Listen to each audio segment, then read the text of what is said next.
Bien, bien. En la urgencia psiquiátrica deben considerarse 4 elementos. El paciente en su cuadro clínico, en lo que le está pasando, ¿sí? Ya sea intento de suicidio, agitación motora, autoagresividad, agresividad a otros, en fin, que requeriría de estudios cuidadosos, exámenes pertinentes para tratamiento. El ambiente humano circundante, o sea, quién está en el momento de la urgencia, ¿sí? Siempre debe ser personal preparado, ¿sí? Nunca un personal que no está preparado porque una palabra o una acción puede empeorar la situación, ¿sí?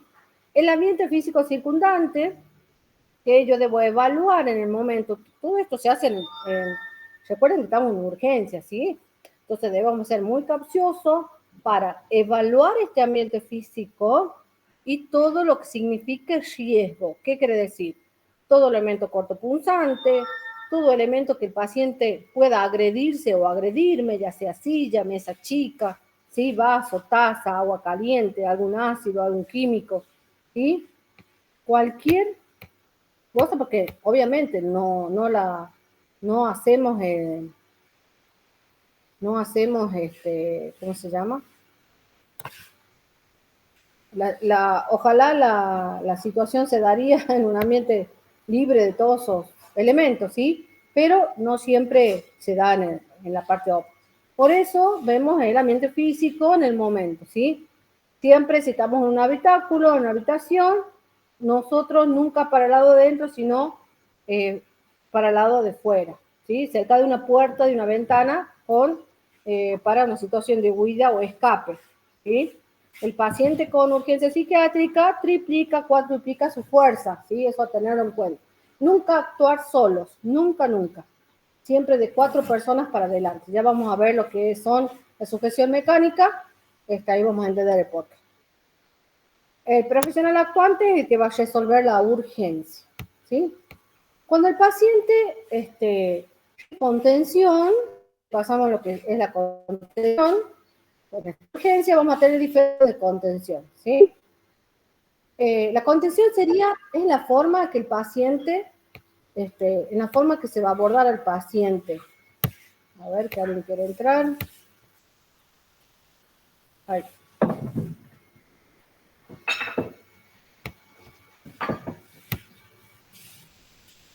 Y vamos a tener 3 tipos de contención, ¿sí? Bueno, el objetivo de la contención va a ser minimizar los riesgos de autolesión o agresión a otros, prevenir los daños al paciente, al personal, a las instalaciones, garantizar la seguridad del paciente, ¿sí? Y restablecer el control del paciente. Vamos a tener 3 tipos de contención. La contención psíquica, la contención física o mecánica y la contención química. La contención física de la psíquica la vamos a está indicada para la agitación psicomotora leve, ¿sí? Con predominio de ansiedad, y el objetivo va a ser, como decíamos hace rato, restablecer el autocontrol del paciente, ¿sí? La forma que vamos a hacer la contención va a ser verbal, ¿sí? Evitar el acting, la acción física, procurar un escenario libre, o sea, que no haya otras personas, ¿sí? Evitar en todo momento el contacto físico, nunca debo intentar acercarme al paciente o tratar de tocarlo, ¿sí? Y un miembro del equipo de salud mental, hoy no soy médico, ni psicólogo, ni psiquiatra, sino de equipo de salud mental, que ya sea TO, psicopedagogo, el enfermero, cualquiera puede hacerse cargo de esa situación. En este caso debemos facilitar la capacidad de verbalización, de escucha, ¿sí?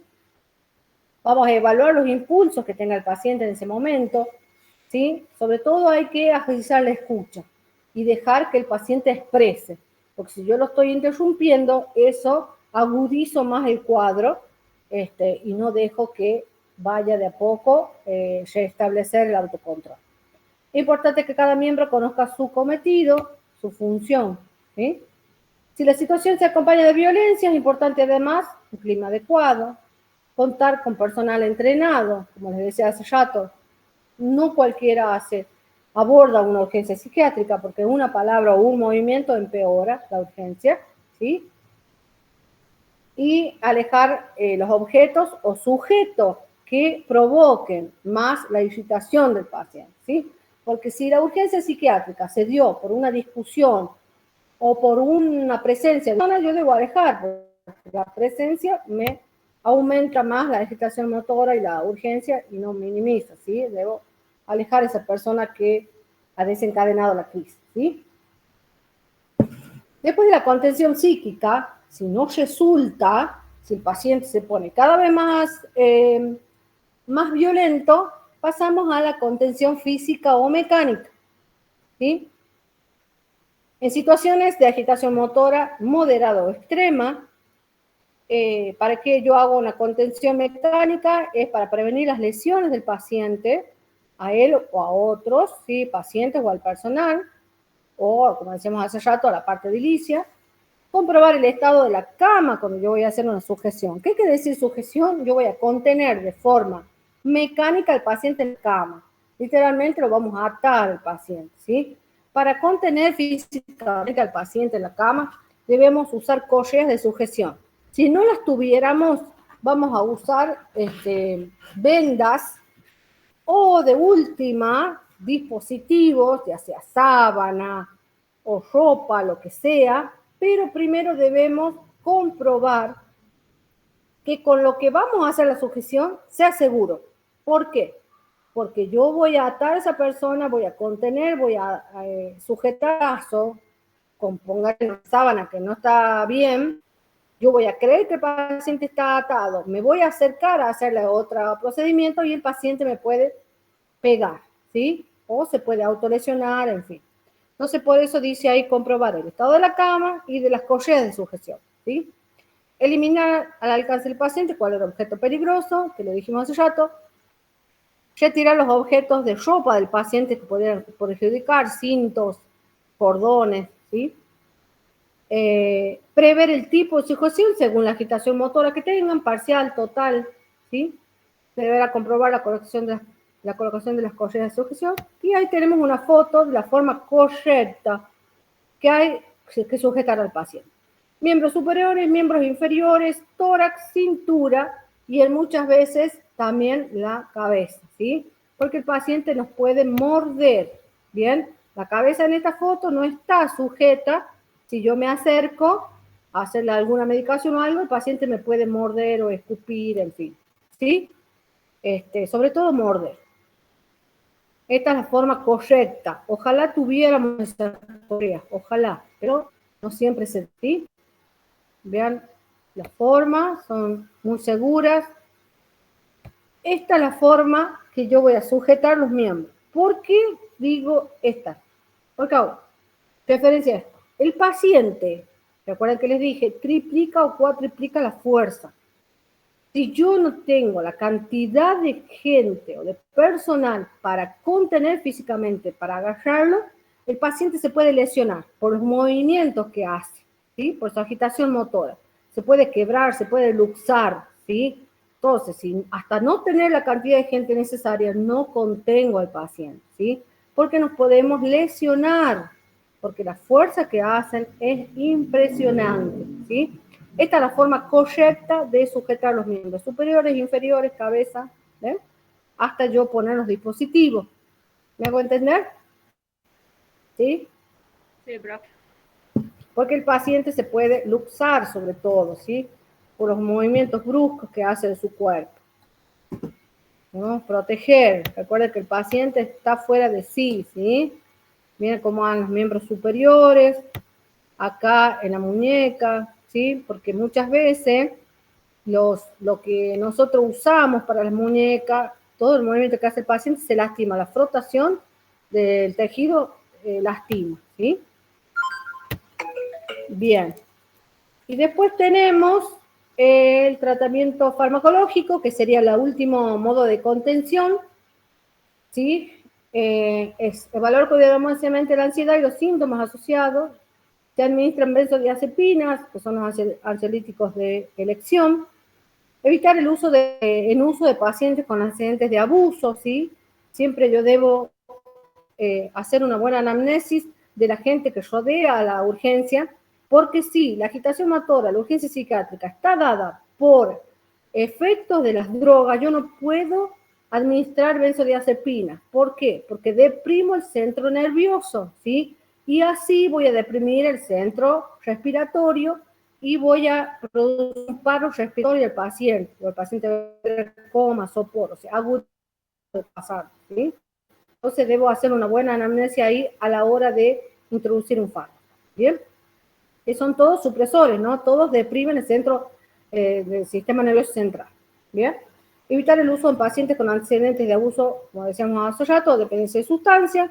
Explicarle al paciente que el uso de esta medicación será de forma breve, de que no va a ser de uso prolongado, ¿bien? Porque se va a aquellos pacientes que no están tan perdidos, tan fuera de sí, lo toman como una agresión y no para su bien, ¿bien? Entonces uno por más ley de salud mental debo explicar al paciente por más que no esté en sí.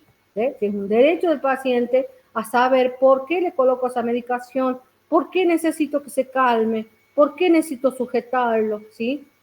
Bien, porque en ese momento el paciente no dimensiona de la lesión que se puede producir de su autolesión o lesión a otro, ¿sí? Bien. El objetivo de la atención va a ser evitar el riesgo vital de vida, reparar el daño si lo hubiere, aliviar el sufrimiento de él y de lo que lo rodea, prevenir la repetición de episodios, orientar a la familia, ¿sí?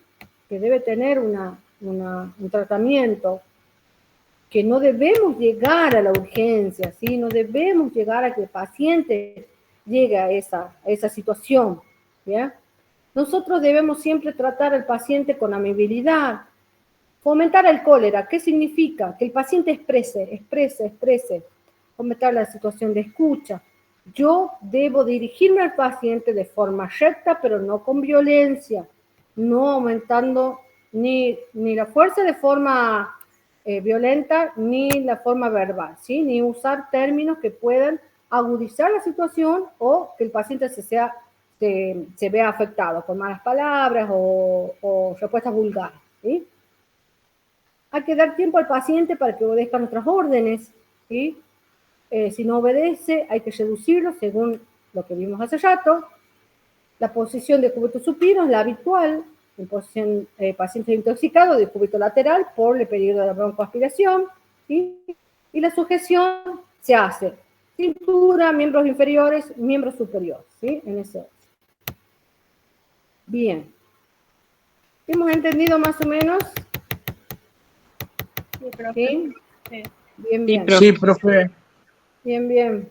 Sí, profe. ¿Están cansados? ¿Están cansados?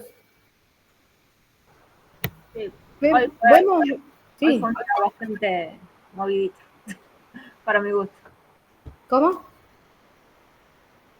Que hoy fue un día bastante movidito para mi gusto, pero ya va terminando, ya va mejor. Imagínense, para mí, yo termino con ustedes a las 7 y a las 7 con un LAR. Hasta las 9. Bueno, la vamos a acompañar desde acá. Pero noviembre es así que ya son los últimos tironcitos. Sí. Profe, los Sí. que tenemos que recuperar salud mental. Los que tienen que recuperar salud mental y los que tienen que recuperar adulto el viernes a la mañana, ¿sí? Y los que recuperan salud mental, los hago recuperar porque no creo que tenga tiempo. Lo mismo me mandan un mensaje el viernes a la mañana. Si tengo tiempo, o el viernes a la siesta, como virtual, y si no, ya con el segundo parcial el otro miércoles, cuando viaje. Bien, profe. Gracias. Como adulto no vamos a tener el miércoles que viene, solo vamos a tener salud mental. Entonces yo les tomo el parcial, corrijo. No creo que tengan que recuperar porque es bastante fácil y ahí nomás sellamos cátedra de salud mental, ¿sí? Bien. Vamos. Buenas tardes, profe. Yo entré un poquito tarde. ¿Quiénes van a recuperar este miércoles que viene, no? Rapidito, antes que se nos corte la llamada, me avisen si no. Es la unidad 3, que es salud mental comunitaria, que un poco lo hablamos, ¿sí? Salud mental comunitaria es la salud mental, como dice ahí, de la comunidad, ¿sí? Retomamos lo que vemos en comunitaria. Nosotros en comunitaria tenemos una evaluación diagnóstica de la salud física, ¿no? De la comunidad. Para hacer esa evaluación, nosotros vamos a la comunidad y hacemos una anamnesis, ¿sí? Nos seguimos de un patrón de encuestas que preguntamos. En salud mental, vamos a hacer también un diagnóstico de situación de la comunidad y vamos a preguntar qué cosas en referencia a la salud mental. ¿Se acuerdan que vimos el examen de salud mental? Que eso lo vimos cuando vimos, ustedes me dijeron que no vimos PAI, sí vimos. Cuando yo les di de la observación del estado mental de sus PAI, que yo les dije que lo único que se diferencia del PAI común de afecciones físicas es el examen del estado mental. ¿Qué observábamos? La parte cognitiva, la parte de la memoria, o sea, de las funciones mentales, agregado a cómo se comunica, si hay fuga de ideas, cómo se viste, cómo come, cómo actúa, si tiene algún tics, si tiene algún movimiento, si la es en realidad en relación al clima, si la ropa es en relación al lugar. ¿Se acuerdan de todo eso? Sí, profe, sí lo dijo. Bien, entonces cuando yo voy a la comunidad, lo que yo voy a preguntar y observar de la persona son esas cosas. Todo el examen del estado mental que vamos a hacer y de lo que yo observo y de lo que vamos a preguntar. Vamos a preguntar si es jubilado, si trabaja, si estudia, qué proyectos tiene, qué anhelos tiene, si se ocupa de su salud personal, física, personal, si tiene alguna distracción, si tiene algún hobby, o si está pasando una depresión, o si se aísla, si tiene amigos, si tiene pareja, si tiene hijos, si tiene frustraciones, ¿me entienden? Todo lo que engloba la salud mental. ¿Qué conductas tiene? ¿Qué comportamientos tiene ante el hecho X? ¿Me entienden? Entonces, de cada entrevista que yo haga a una familia, a una persona, voy a sacar un diagnóstico de situación de salud mental de la comunidad. Por ejemplo, nosotros con otra universidad fuimos la semana pasada a visitar el barrio, que acá en La Rioja hay un barrio que se llama Antártida 1, donde la población que existe en esa comunidad es de personas adultas mayores. Entonces, ¿qué creen ustedes? ¿Qué patologías vamos a ver en esos adultos? Mental estamos hablando, ¿no? Patologías o afecciones o cosas. Depresión, Depresión. aislamiento, soledad, ¿sí?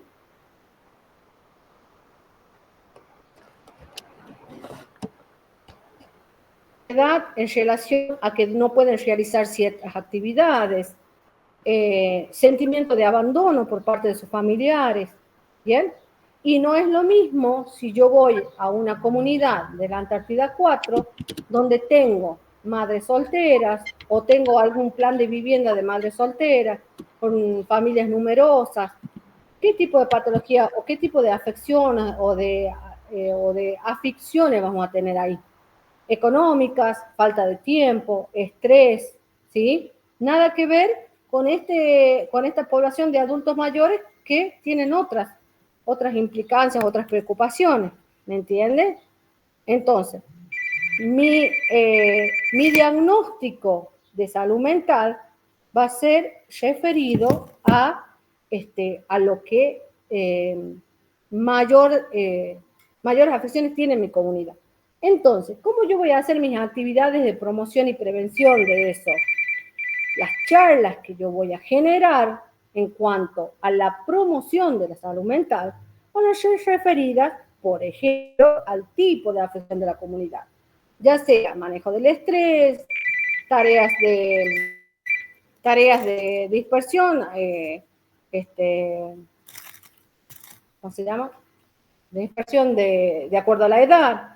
Por ejemplo, en mi centro primario, que yo les comento siempre, que es de 24 horas, se abrió un espacio para el adulto mayor durante la tarde. Después de las 4 de la tarde se genera un espacio de té, que estas personas, dentro de lo posible, se llegan al centro primario o el agente sanitario acompaña, lo busca en su domicilio y acompaña al centro primario y se da una situación de charla.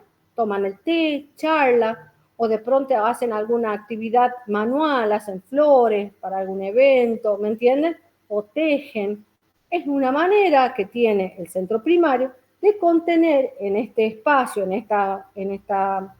este grupo etario, esto es lo que generan ellos, ¿no? De aislamiento, de depresión, no sé si me hago entender.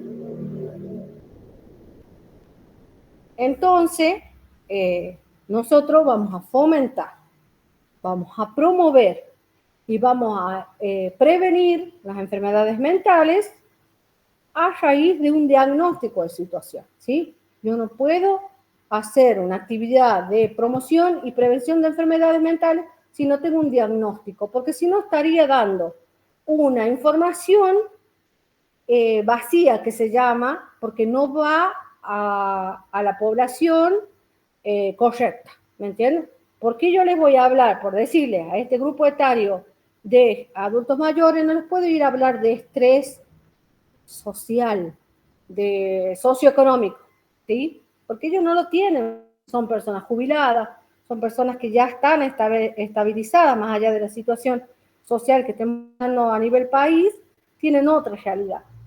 ¿Me entienden? Sí, profe. Sí.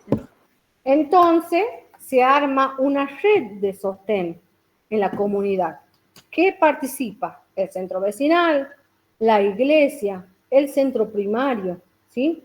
Ya sea en actividades de promoción y prevención, como también cuando el paciente está externado.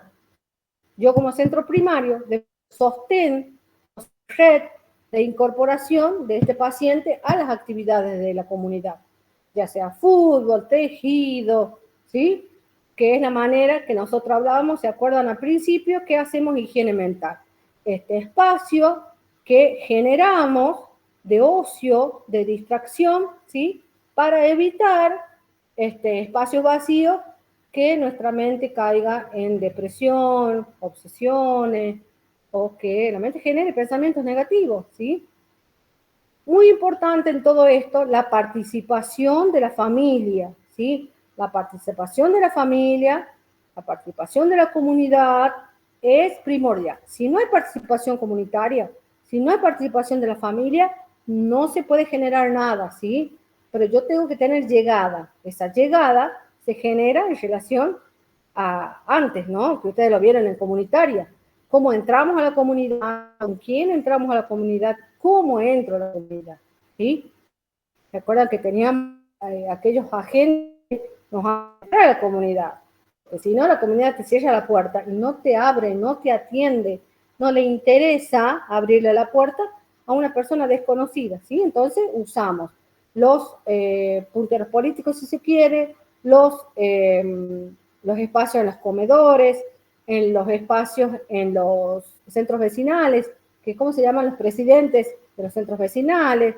¿Sí? Entonces estos referentes de la comunidad abren los espacios con las familias y les dicen, miren, va a venir el centro primario a darles una charla o venir casa por casa, ¿sí?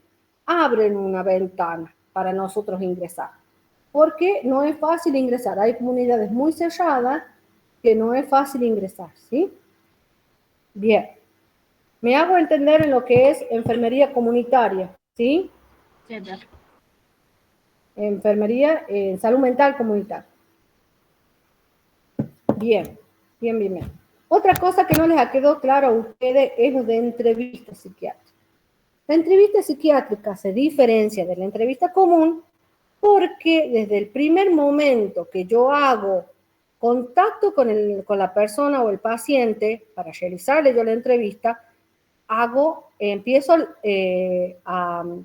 yo a hacer terapia, ¿sí? Yo a hacer diagnóstico, yo como agente de salud, ¿no? Yo empiezo más allá de recabar información, empiezo a hacer el examen del estado mental. Porque voy a observar, ¿se acuerdan que yo les decía? Voy a observar si el paciente colabora en la entrevista o no, si el paciente me responde o no ante la pregunta o la evade. Entonces, si la evade, yo tengo que no seguir preguntando, o si se siente incómodo el paciente no va a querer seguir con la entrevista, ¿sí? Nunca debo hacer una entrevista cerrada, no hacer preguntas. ¿Cuánto tiene? ¿De qué trabaja? Esto, lo otro. No, porque el paciente se siente intimidado, ¿sí? Porque yo no sé en qué estado mental está la persona. Yo estoy investigando. Yo recién tengo el primer contacto. Puede estar mal o bien, porque la entrevista psiquiátrica o la entrevista en salud mental está dirigida a cualquier persona, tanto con patología o sin patología, ¿sí? Entonces yo, ¿te acuerdas que les decía? El lenguaje corporal en la entrevista, si tiene algún tic, si se toca el pelo, si se toca la nariz, si cruza las piernas, el lenguaje corporal. Eso me van a dar indicios si yo sigo con la entrevista o no. O directamente el paciente, como yo le decía, con afecciones mentales, cuando vamos al neuro, directamente no les responde. El paciente elige quién quiere que le haga las preguntas o no, o quién quiere ser su enfermera o no, ¿sí? Esa era la diferencia entre una entrevista común a una entrevista psiquiátrica, ¿sí? Porque en la entrevista común yo voy con un formato de preguntas, respondo, después saco un análisis, depende cuál fue el objetivo de esta entrevista, pero un paciente si yo voy a hacer una entrevista para saber el estado mental de la persona, o un paciente con afecciones, para saber qué estado está, entonces van a ser diferentes, ¿sí? Los espacios son más cortos, yo no puedo tener al paciente media hora haciendo preguntas, no, los espacios son más cortos, ¿sí? Y va a depender de cada día el estado mental que tengo, o la predisposición. Si voy al libro, capaz que se viene de hablar. Entonces simplemente escucha y no pregunta. Me sirve para la entrevista, ¿sí? Voy a ser más observadora que mi función de ser más.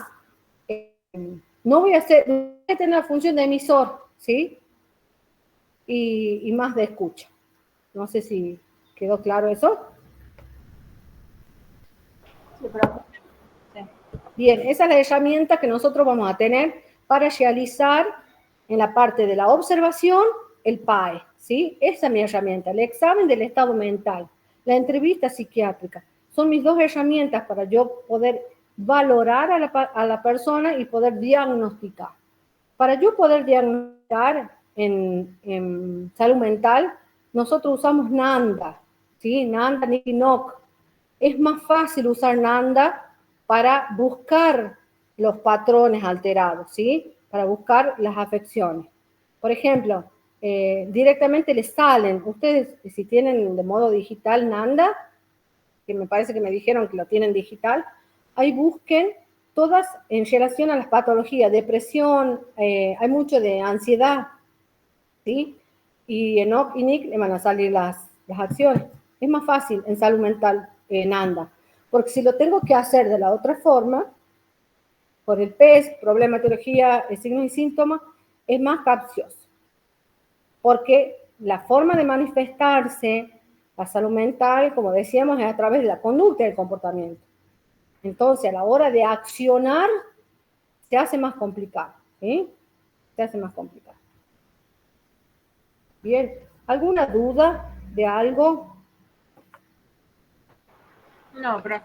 No. La cátedra tiene 4 unidades, que sería eso, la unidad 1, que vimos lo que es la historia de la salud mental, los conceptos de salud mental, de trastorno mental, ¿sí? Cómo es la salud mental en la Argentina, cómo aparece la ley en la salud mental, los cambios que hace la ley en la salud mental, las políticas sanitarias, si se adecúan o no a esta ley, ¿sí?